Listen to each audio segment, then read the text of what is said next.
In this video, we're going to start studying what's called solubility equilibria.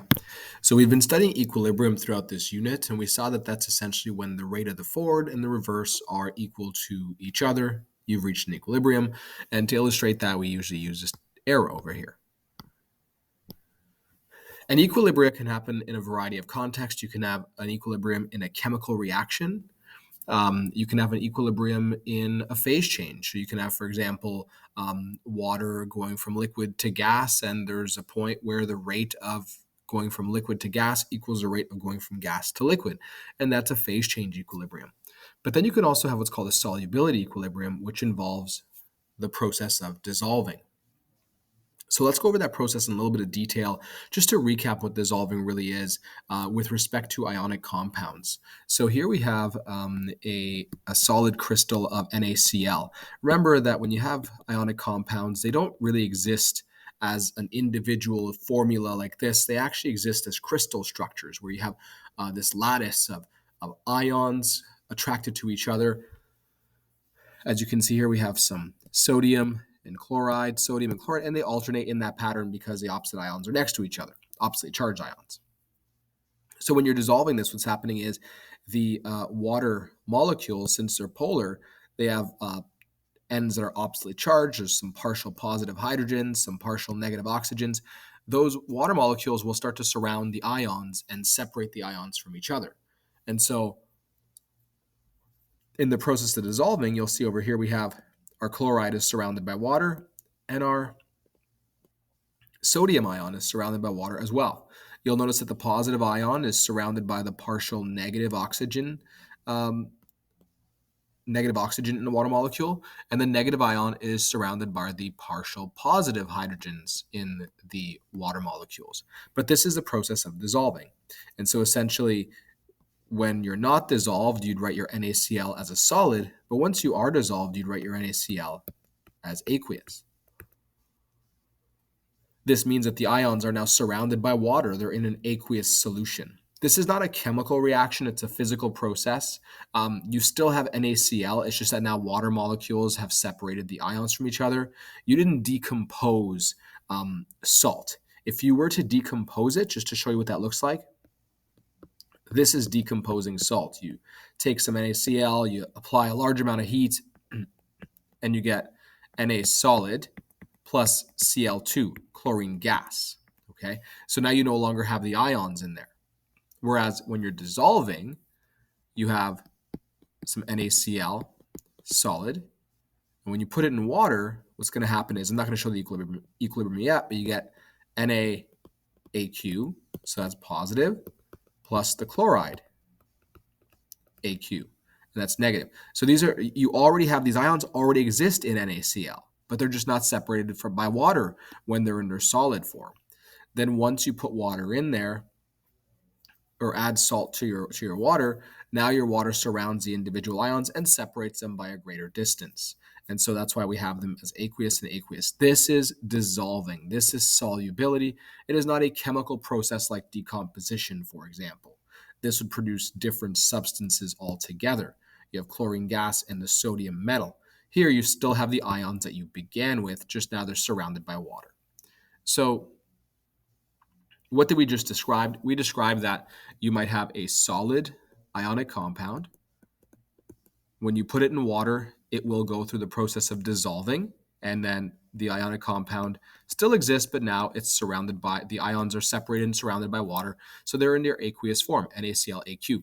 Now, what you might remember from grade 11 is that sometimes you might have what's called a precipitate, where things can, I'm going to create a word here, undissolve. They come out of solution. So sometimes you'll have a solid substance that will no longer stay dissolved in water, and it comes out, and that's called a precipitation or precipitate. So you can dissolve your ionic compound, and then with other factors, you can also precipitate your ionic compound, so it can come out of the solution as well. And you saw that with double displacement reactions, where you had two compounds coming together. They were in solutions, both aqueous. Then on the other side, once the reaction happened, you all of a sudden had these solid chunks that formed, and that was the precipitate. So something came out of a solution. The ions had precipitated and formed a solid. So the process of dissolving and precipitation actually exist in this equilibrium. So you'll have some dissolving that happens, and then going this way, and then you can also have precipitation happening going the other way. And so that is actually a solubility equilibrium. That's what we're describing over here.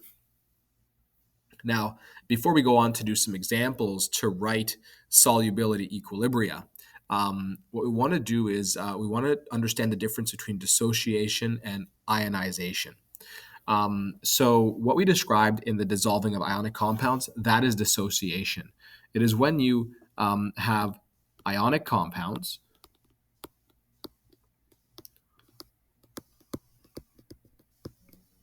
and what you're doing is you're separating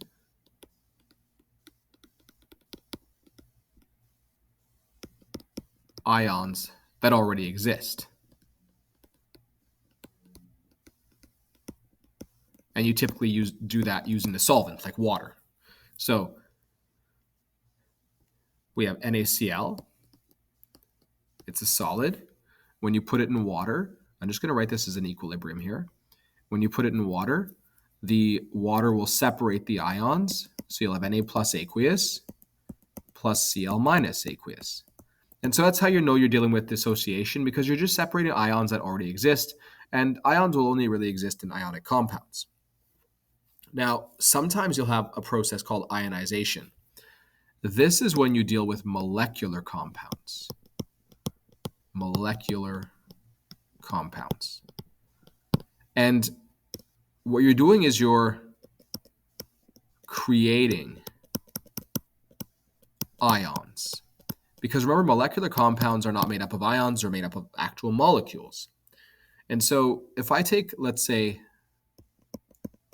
hydrogen chloride gas and I put it in water, it will become some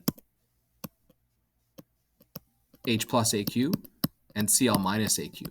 It essentially became HCl AQ. It became the acid, hydrochloric acid. So why is this called ionization? Well, it's because HCl did not exist as ions like NaCl did. It did not exist in this crystal lattice structure. HCl existed as a molecule.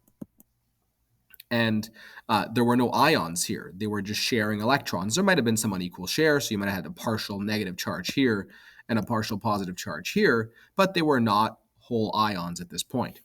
Now, once we put it in water, ions were created, and hence the word ionization, the creation of ions. And now you have them dissolved in water as H plus and Cl minus, where ions did not exist before. So that's a little bit different than what we were describing for ionic compounds here. Ionic compounds go through the process of dissociation, whereas molecular compounds that become acids, for example, they go through the process of ionization. So those are two terms that are important to keep in mind as we go through this lesson. So in the next video, we're going to take a look at how to write solubility equilibria. We sort of did some examples here. We did the example with NaCl. This is actually a solubility equilibrium. We wrote it out using the solid, showing the ions it dissociates into, and putting our double arrows. We have our solid at the start, and then everything becomes aqueous afterwards. But we're going to see that because we're dealing with a special type of equilibrium, a solubility equilibrium,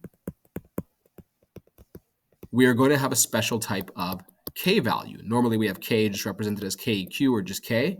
We're going to have a special type of K value for solubility equilibria that we're going to call the KSP, solubility product constant. So when we're dealing with a solubility equilibrium, the KEQ, just the general equilibrium constant, is no longer called KEQ, and now it's a special name called the solubility product constant, or the KSP. In the next video, we're going to take a look at how to write those equations and come up with the KSP for a process of dissolving.